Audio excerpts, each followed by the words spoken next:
Hi, I'm Dimma, and this is the BracedUp for Careers community channel. I am so happy you have taken the time to actually watch this video. Thank you. Now, can you click on the subscribe button if you haven't done so already? I really want you to be a part of my community. In this community, I'm discussing with women about women and career. I'm in career myself, and I found the journey quite interesting, and I'm hoping to share that journey with you and the process.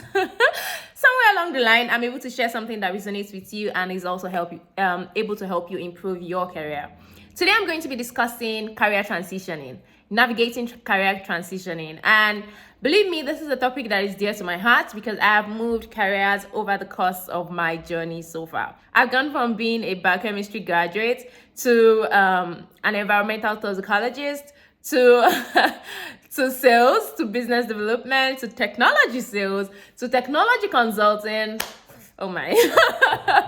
So, what's the secret ingredient? I think I have this 5 points that have helped me so far, and I'm going to be sharing them with you today. The first one is why. I find that being able to understand why I'm making the move has been very key to my success.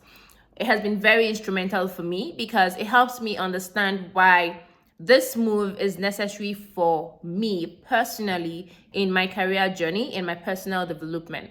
I always tell people that every job that I have had all through the course of my career has been the exact job that I needed at that point in my life, right? So, why are you making the career transition? Is it because they said there's money in tech? You see, you want to collect tech money. Well, that's not a bad reason. But you just need to be true to yourself. You need to know that that is why you are making the move. Or is it because, the job you currently do is being routine and now you're looking for a new challenge? That's also a great reason. Again, know the reason. Is it because, okay, everyone around you is moving to this new career and you want to see what it's about, maybe FOMO? Well, still a reason, but the point is, whatever your reason is, please know it, be true to it, be connected to it. The reason is because changing a career is really you moving from known to unknown. And so there will be days you're asking yourself, who sent me a message? On those days, you need to remember your why, to remember who sent you a message, to know why you are on this journey. And it makes it easier, believe me. Now, when you know why you are making the move, it makes it easier for you to navigate all the other aspects. So you now know why. You can check, okay, this place that I'm going to, these are the advantages I'm going to get for making this move. So what are the things that are stopping me from making this moves? Identify the gaps. Know what you need to move from point A to point B. At the same time, you also need to know what are the things I currently have in point A that can move me to point B. That's where we now have the transferable skills, right? Now, transferable skills is what I refer under the what box. So that's like, what are you bringing to the table? You want to make the move, okay? So why? You know why. So what are you bringing? It's easy for you to, especially if you're moving from completely different fields, it's easy for you to think, oh, I don't have any skills that can apply in this new field. Well, not really, because almost all the careers that exist in the world today, they have overlapping skills. So there is definitely something in your current process, in your current at your current stage in your career, in your life, that you can move to the next stage with you. It could be something as simple as communication. Do you know how to get people to talk? That's a good skill. So I found that understanding the skills that are necessary for success in the new career and understanding the skills that I currently have been helpful for me. So I'm able to kind of do a match between where I am, where I want to go to, and that really helps. So when I'm able to identify what I already have, it makes it easy for me to know what I don't have. That's where the training comes in. So those are now the skills that I want to learn, the skills that I want to understand better.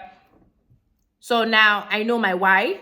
I know what I'm bringing to the table. The next question is, where am I going to really? So I could want to move from nursing. I'm going to keep using nursing in this. I don't know why. Nursing has come to my mind, but okay. So I could want to move from nursing, for instance, to tech. It's one thing to say you want to move to tech, but which aspect of tech? Where in tech? You find out that many people just say, oh, I want to move to tech. I want to be Texas. Yes, you want to be Texas, but what kind of Texas? It's easy for you to be attracted to the most popular niche in a particular field, because that's the one that is most talked about. But I want you to think again. In this broad field that you want to go into, what is the path? Which area do you personally think you will excel most? Again, that's where those transferable skills come in, because now you already know your transferable skills, so you're able to match that to what is the best fit for me within this large field that I'm going into. You need to do research.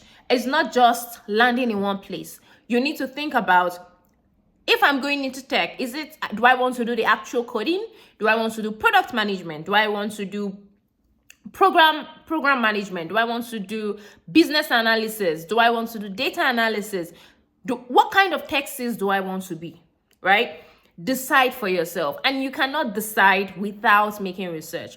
Research can be done in many ways. It can be you going on the internet to find out what are the career options in tech. It could be you reaching out to professionals, finding out people who are already in that box where you want to be.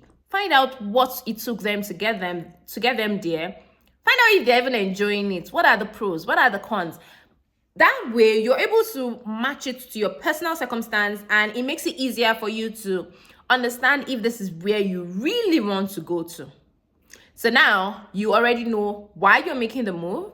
You know what you're bringing to the table for this move, and you've been able to identify what are the gaps. You know the trainings that you need to do, the additional personal development that you need to carry through, and you know where you're going to. You've been able to explore your options. You're not just moving, tech, so anywhere tech. No, you have a direction. The question now is, how do you make this move, right? Planning your transition. How do you plan your transition? Very easy to just create a CV that matches, create a cover letter, and send out job applications, and any job that comes in. Well, that may work, kinda, but do you really want to just fall anywhere, or you really want to be good at that place where you fall, right? That's where the training comes in. That's where the personal development comes in. Remember, you've already at stage 2, you have already identified the skills that you need. So now in planning your transition, you have a list of skills that you need. You're now able to match them to where you need to acquire those skills. Like, are there free resources? Are there YouTube courses? Are there paid classes? Do I need to speak to someone? Do I need a mentor? Well, now let's go to mentorship. Sometimes when you're moving to a new career, you feel that you need a mentor because, it's a new career, right? But much more than a mentor, you may just need someone who is maybe 2 steps ahead of where you are currently. Someone who's in the process may not necessarily qualify as a mentor because they don't have that wealth of experience, but at least they have more experience than you do, right? That could be what you need. Listen to them, have conversations with them, understand the process from them, and it could be all you need. Develop a timeline. Tell yourself that from this time to this time, this is what I want to have achieved. Remember, some of the things to achieve are getting the right training, at least a deep understanding of where you're going to, because you don't want to change careers and you find out that, you were completely unprepared. Then there's also the part of defining for yourself where the deal breakers are. Before you complete your career transitioning process, in that planning process, right, you need to define for yourself, where will I cut the line? At what point? What are my own personal KPIs? What will show me that I am succeeding in this career transitioning? And what will show me that, this is not working for me, right? And if this is not working for me, what will I do? Because you find out that sometimes people invest so much money, time, effort, resources into career transitioning, and it's not working for them. But because they've invested so much, they're like, I've put in too much, I have to continue. No, you don't have to continue. If it is not working, please, it's okay to transition again. It's okay to make the move. So I always find it helpful to define for myself at the beginning, to say, okay, this is what success is going to look like for me on this journey. And this is what failure, disappointment would look like. This is my deal breaker. I mean, if I get to this point, I will know that, man, this is not working for me, and I will make the move. No, it is not failure. It is you being able to understand what's working and what's not working. Now, you've planned your transition. You've done all the timelines. You've done your resume. You've spoken to people. You've done the research. You are ready, right? You've done your training. You are now ready to enter. That's the last stage. Making the leap. When do you make the leap? When is the right time for you to make the leap? As with every other decision, when to make a career transition is personal to you.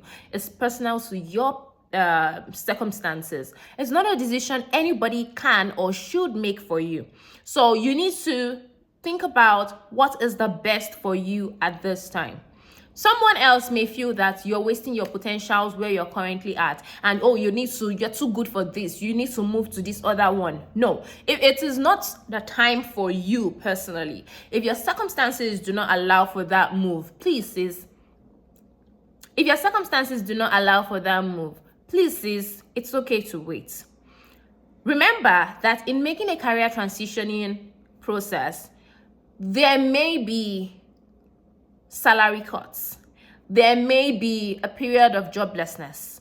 There may be a period of unpaid internships. There may be a period of training that requires payments. So check your finances and confirm for yourself that this is the right time to move. You don't want to leave your job where you're currently earning and say, oh, I want to career transition to tech, and so I want to, start this journey, and you're going broke. You find out that the frustration of going broke can actually be negatively impactful to your learning process, to your career transitioning process. So think about it thoroughly. You need to have a financial plan. If you have a support system, that is great. If you have backup, that is great. If you do not have any of these, please think about it very well. Don't tell yourself, oh, I'm just going to transition and I'll get the job. Ask yourself, what if I don't get the job in the next 3 months, in the next 6 months? What if I have to stay a year before getting the job that I desire? How would I cope? If you do not yet have an answer to how you will cope, please think thoroughly. Okay, so I've shared what works for me. I hope that in listening, you've kind of picked one or two things that would also work for you. If you have something that has worked for you, please feel free to share in the comment section. I would love to learn from you also. At the same time, if you're thinking about a career transition and you're not sure yet, and you just want someone to talk through, you want to just have a second opinion. I may not know so much about the new career you're going to, but I can definitely lend you a listening ear. And I find that talking usually helps me sort my thinking process. It could help you too. I'm available. Send me a message. You can email me at info@BracedUp.careers, or you can just put a message on the comment section. I'm glad that I had this opportunity to share with you today. I hope that you come again the next video. Thanks, and don't forget to subscribe if you haven't done so. I mean, you should have already, but anyways, take care.